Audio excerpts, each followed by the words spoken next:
Bonjour! Imagine this 5 weeks of vacation. Yes, 5. You heard me right. A place where lunch isn't just a break, it's sacred. Where the unions are powerful and work-life balance is a way of life. Well, buckle up because welcome to France, the ultimate employee's paradise. But hold on, let me ask you this. How many of you have been watched Emily in Paris?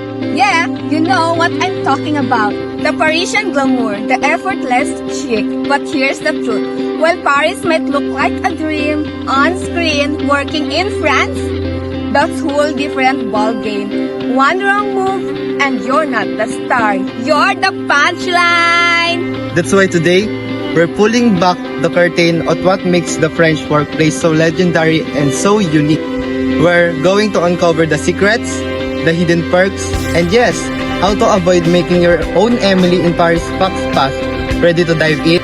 Alright, here's some interesting things you must know and the guide to master the art of working in France. This is an inside scoop you won't find in the tourist guides. Let's go! Let's talk meetings. You ready for this? In France, meetings are just like fine wine. They take time to prepare. You can just throw one together last minute. Oh no, you schedule them weeks in advance. Weeks. And forget about meetings in August? Why? Because everyone's on holiday.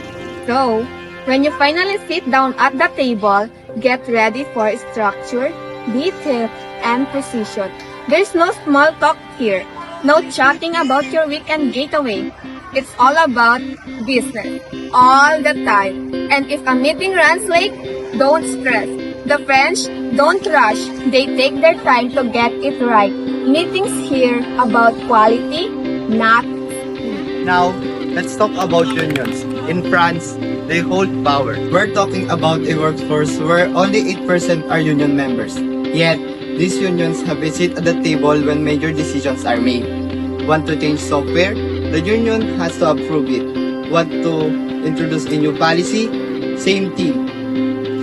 It's a system that ensures the voice of the employee is heard and respected.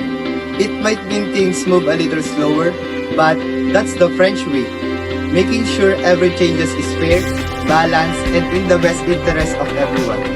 And that's why unions are so important to the business landscape in France. So, whether it's a meetings or unions in France, it's all about structure, respect, and making sure every voice counts. Ready for more? Let's keep this energy going. Let me ask you this. When was the last time you had lunch? Like really had lunch. Not rush bite at your desk but an hour. Maybe more savoring a proper meal. Connecting with others. And recharging your mind. Sounds like fantasy, right? Well, in France, that's just Tuesday. Lunch in France isn't just a meal, it's a ritual. Subsidized meals and vouchers make it easy, but here's the catch. The French have mastered the art of slowing down. It's a bold declaration. Work is important, but life? That's the priority. Lunch isn't just about food, it's about balance. It's about living. And speaking of living, let's talk about style. In the French workplace, elegance is everything. Classic suits, understated makeup, polished sneakers on casual Fridays.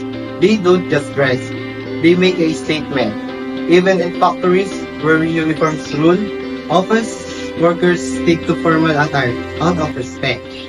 Fashion in France is unity, tradition, and let's face it, chic perfection. Now, you're probably wondering, what about cheek kisses? La vis. 2, maybe 4, light kisses on the cheeks. It's warm, charm, and connection rolled into one. But here's the catch. In professional settings, stick to handshake unless you really know the rules. It's all about knowing when to lean in literally. And here's a game changer for the digital age. France has right to disconnect. Yes, it's a law. If your boss emails you after hours, guess what? You don't have to reply and you can't be penalized. It's a brilliant reminder that when workplace ends, life begins. Who wouldn't want that kind of balance? But here's the real MVP of the French workplace, the croissant. Yes, the buttery, flaky icon isn't just a pastry. It's cultural currency. Starting a new job? Bring croissants. Celebrating a milestone? Croissants. It's not just a snack. It's a gesture of connection, community, and respect. Protein.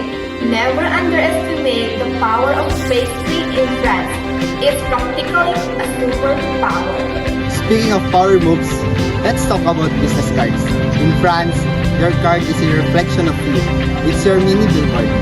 Your handshake in print always had it over French side a small detail, but trust me, it speaks volumes about respect and cultural awareness. And then there's the pay slip. In France, you're paid monthly. And when the slip arrives, get ready. It's detailed. 2 pages long, breaking down every hour worked, every euro earned, and every benefit occurred. Sure, it's paper heavy, but it's also transparency at its finest. Every penny counted for every effort acknowledged.